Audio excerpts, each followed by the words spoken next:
yan. Ah,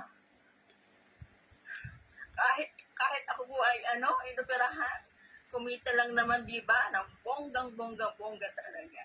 And then, super grateful talaga ako sa aking angel and coach. Walang iba kundi si Coach Erin Bertul po, dahil sa kanya, pag-assist niya to sa aking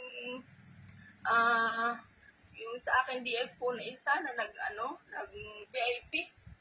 Nag-VIP po siya na kumuha po siya ng VIP. Kumita lang naman po ako ng 30K.